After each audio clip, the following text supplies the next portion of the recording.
Don't forget to like, comment, share and subscribe, and do consider supporting the channel via PayPal or Patreon. You'll find the links in the video description.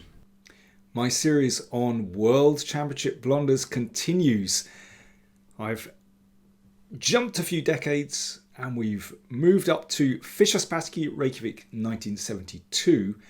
And after this game, I want to show you another one from the Karpov-Kasparov match in 1990. And these games both feature a similar tactical motif.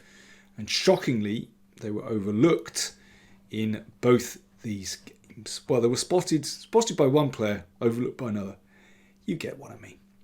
So, starting with Fischer Spassky, game 8 from Reykjavik, and this was a crucial stage in the match because Fischer had struck back after his poor start and was leading by 1 point. And Fischer opened with pawn to c4. In this match, he was flexible. He didn't just go for e4, but he experimented with c4. We saw a fantastic Queen's Gambit game, celebrated Queen's Gambit game from him in game 6. But this was a pure English. So Fischer with white, and this variation is pretty well known, this double fianchetto, or at least both sides playing a kingside fianchetto, and white breaks with d4, and d6 would head into a King's Indian position, but Spassky keeps it along English lines and exchanges on d4, and Fischer plays bishop g5. I mean, this is, as I said, quite a well-known variation. It's quite a comfortable position for white. You can see this bishop looks pretty fantastic, just kind of radiating power across the board. Bishop e6, queen f4, so that takes control over this diagonal. Queen a5, rook c1, rook b8 protects that pawn, b3, rook c8 and queen d2. Now this is a pleasant position for white. It's not just that this bishop is a lovely piece, but white has this nice pawn chain which gives white greater control in the centre. In particular, that d5 square can sometimes be used by white, as we're going to see. Basically, if black succeeds in breaking with b5, then breaking down the pawn on c4 will be pleasant, and black should be absolutely fine in that case. The question is, can you actually achieve that move? Fischer played here bishop e3. It's his kind of position, actually. You know, he has some kind of strategic control. It's a fairly straightforward position, and I think Fischer would have been quite pleased with the outcome of the opening. And it's already a slightly tricky position for black, and I suspect that Spassky realised that and decided to break with b5, which sacrifices an exchange. I can't believe he overlooked bishop a7. But I think there's perhaps good reason why he broke with b5. So for example, okay, what about rook c7? Protects that pawn and perhaps prepares b5.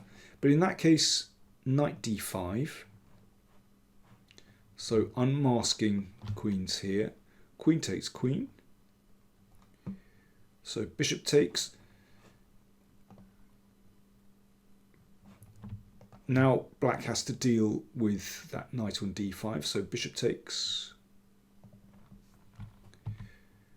Rook c8, rook takes, and white can simply go in for this endgame. Timon thinks that's a significant advantage for white in the endgame. It is a bit unpleasant. You know, the two bishops, you have space, but perhaps that's tenable for black. But yeah, it is a bit unpleasant, basically. So I can sort of understand why Spassky did what he did next. I mean, there are various other moves he has, but they could all be a bit passive. You know, for example, knight g4, bishop goes in, just pushes the rook to a worse square, and then bishop d4. I mean, it's a nice space advantage for white. And f4, you know, nice initiative there. So I think that's why Spassky decided to play b5, which strategically is correct to break down white's pawn on c4, but of course loses the exchange. That rook is now trapped, and that's not the blunder. I'm sure that Spassky saw that, but you know, he wanted to play actively. So he's given up the exchange, and he's got a pawn in return. Plus, he has those two bishops. Rook d1 from Fischer. And here, if Spassky plays, for example, queen h5, that queen is a little bit annoying. Potentially sets up threats with bishop h6, maybe knight g4. Well, I think black does have some compensation there. I mean, I think white's position is preferable. You know, there aren't any real weaknesses in white's position, but that's playable for black. But instead, incredibly, Spassky played knight d7. And that is a really poor move. Okay, white to play. I'm sure you know it. I'm sure you can find it as well. What did Fischer play next? I'll have a quick slurp of tea. You have a quick think. Of course, the move is knight d5. Unmasking this diagonal, unmasking the queen, looking at the queen on a5. So this kind of tactic is so well known, so common. And the point is this, that the queen can't come back to defend that pawn because the rook will take the bishop. And in the game, I mean, the best that black has here is to take. And now white throws in knight takes pawn, check. That's the crucial thing. King gets out of check. And then rook takes. And the point is that this rook is attacking the bishop. And the game went king takes knight, rook takes bishop. Fischer has a clear extra exchange, and he succeeded in damaging black's pawn, so that now there's an isolated pawn on d6. I mean, this is just a simple technical win. So let's just see how the game ended. Basically, Fischer doesn't need to do too much here. All he needs to do is hold his position together and just play like a rock, basically. And of course, someone with Fischer's technical abilities will find this very, very simple. He really didn't need to do too much. So, yeah, the bishop could come here. It might come to f3. I mean, it could be that he's preparing this. I mean, you know, white is winning in so many different ways, basically. And now that just creates a little weakness here. So that makes room for the rook to retreat, because that was a possibility. But it really doesn't make any difference. Fischer just opened the king up like this. Also weakens that pawn. Rook d5 check. King came back, rook takes pawn check. And rook c6. Well, black's king looks pretty dreadful now that it's cut on the 6th rank, and yeah, this pawn is dropping. I mean, basically white is in complete control here. Simple technique for a player like Fischer, basically. Not to mention moves like bishop c4 and rook c7 check, and black's king is in desperate trouble. So here Spassky resigned. But really, what a shocking mistake, because this is hardly the most sophisticated tactic in the world. He must have just forgotten that the bishop would be en prise at the end of this little sequence, but a very simple idea. Yeah, Tough for Spassky. Right, now I want to leap forward. This is 1972. I want to leap forward to Karpov Kasparov. I think their matches in the 1980s and this final one in 1990 were superb contests. Very even, actually. Of course, Kasparov kept his nose in front, but they were such tense matches. So this is the 7th game of their 1990 match. Kasparov had won game 2, but there'd been draws in the other games. So Karpov just one behind at this stage. So really interesting to see Kasparov play the King's Indian. And Karpov goes for this variation with bishop e3. So it's not the most aggressive way to meet the King's Indian. But it's pretty sensible, it's pretty steady, and White holds the space advantage. You know, classic Karpov, basically. Of course, White does not want to allow knight takes bishop. Bishop is preserved. f6, and the bishop comes all the way back. So now this knight can no longer retreat here, so it has to go back to perhaps not such a favourable square. Pawn takes pawn, and well, d takes could lead to an endgame, and well, White will be playing on the queen side, bishop e3 to keep that knight on a poor square. But anyway, Kasparov went for f takes e5, keeping the queens on the board. And the bishop returns to e3, and the knight comes back to f7. Not a great square for the knight, but interesting that Kasparov, you know, wants to keep tension in the position. Basically, that's why he's done this. Knight c5, the knight returns into play. Knight g5, there you go. There's me telling you that I didn't think much of the knight on f7. And what does Karpov do? He plays knight g5. What do I know? I mean, this clears the position. It doesn't really give Karpov the advantage, but in a way it's very much his style. He reduces Black's attacking forces on the king side, actually, and he's just playing very steadily. Bishop g4. I think what Karpov is doing with this is, I think he was rather wanting Kasparov to play the knight into d4, because I think that would give him the kind of position he likes.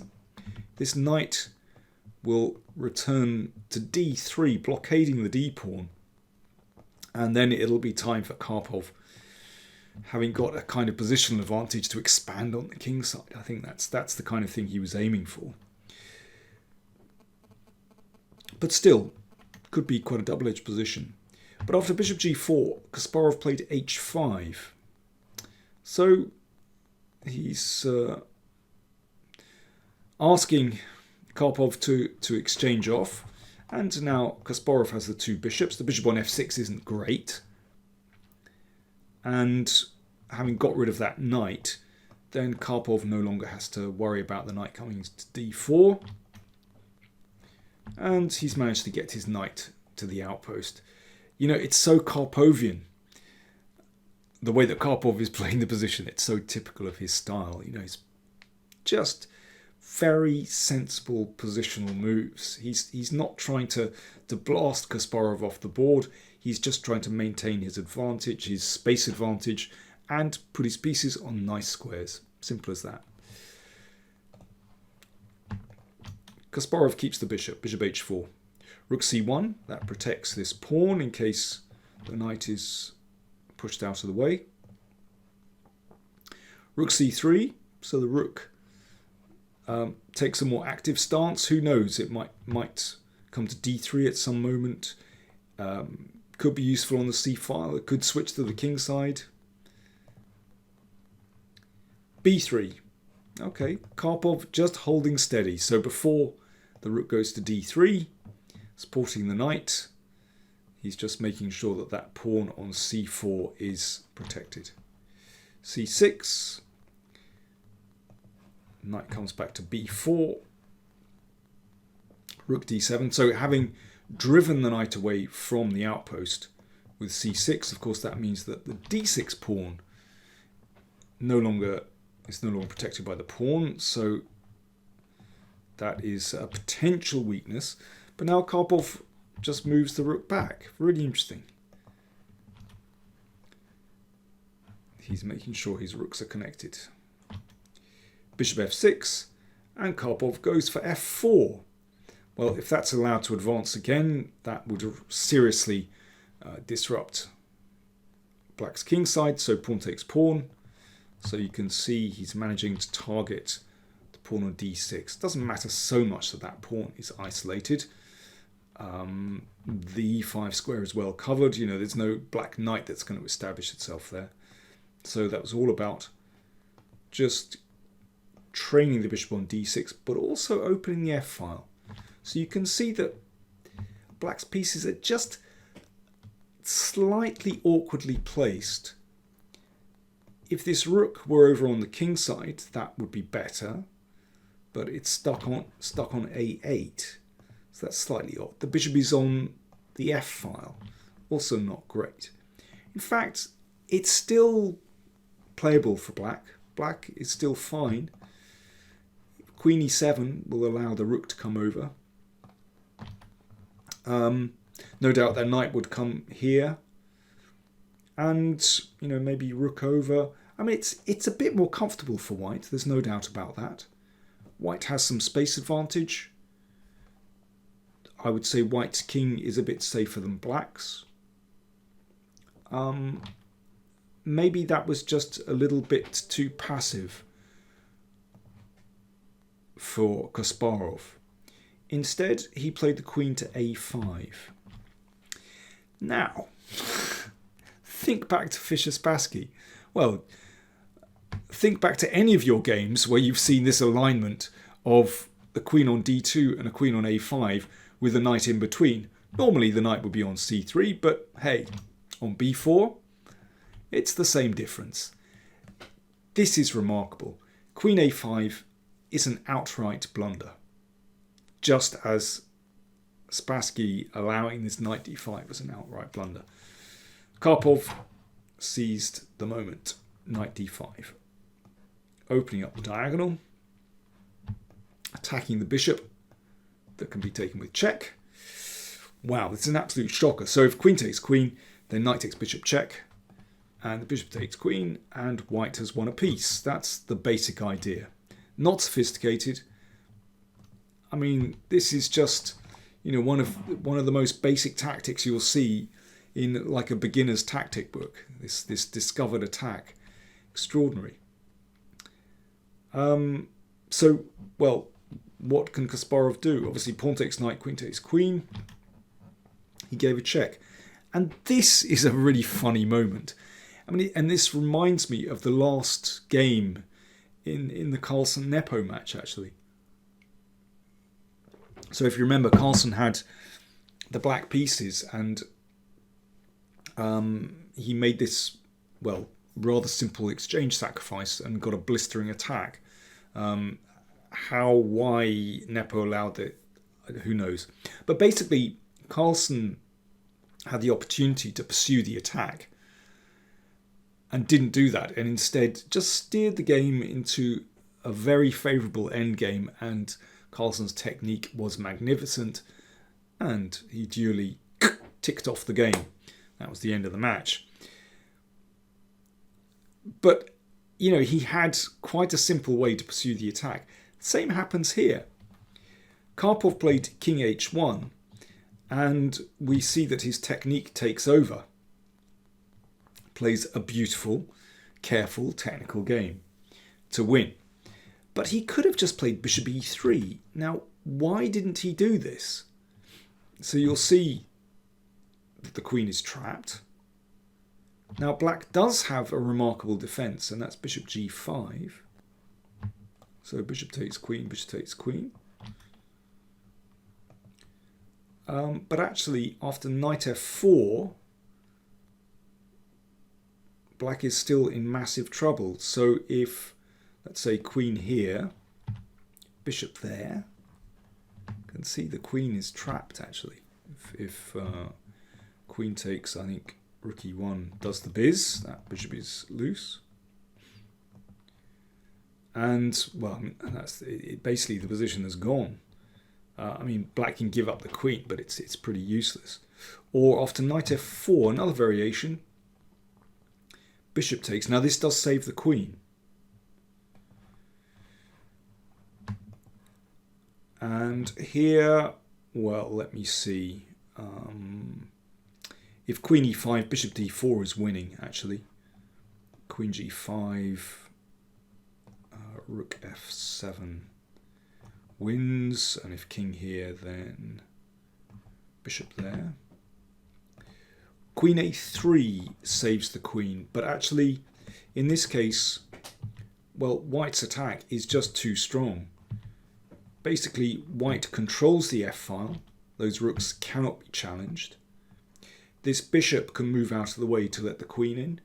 It could be the bishop might, whoops, I misfired. Bishop h6 and bishop f8, threatening queen h6 and a swift mate. You can see the queen is in Siberia. Yes, I have the mug ready. The queen is in Siberia. Basically, black just doesn't have a defense there. But it's interesting that Karpov plays like Karpov. He just played king h1, no complications. And here, black is still in a terrible mess. If the bishop retreats, there's going to be bishop e3, and the queen is in trouble. And if pawn takes knight, then, well, white just wins a pawn. In the game, Kasparov took the knight. So that opens up the c-file. Queen here. Basically, black has to lose a pawn. And now Karpov's flawless technique took over. He just doesn't take any risks at all. So he's a pawn up, and he has control of the position. Just like Magnus did. It's so interesting. You know, this is how you play in a match. You know, you don't take any chances, and it pays off. You know, Karpov, one of the most experienced world championship match players. You know, you have to respect and admire his technique. So he's maintained the extra pawn. His pieces are still doing very nicely. Rook on an open file. This rook controlling here on a very nice position here. Rook f4 hits the pawn. G5, rook f6. So now we have an exchange of pieces. And lo and behold, Karpov has managed to maintain his rook here in the perfect position, cutting the king off, preventing the king activating, and it's able to come to a6, tying down black's rook. And here the game was adjourned, but Kasparov resigned. It's pretty simple. If the king is allowed out here, then that pawn is going to be in trouble because the king can't step up to protect it because the rook is beautifully placed. And if the rook tries to stop the king coming out, hang on, let me have a quick slurp of my tea. Then white can improve the position just by advancing these pawns. And,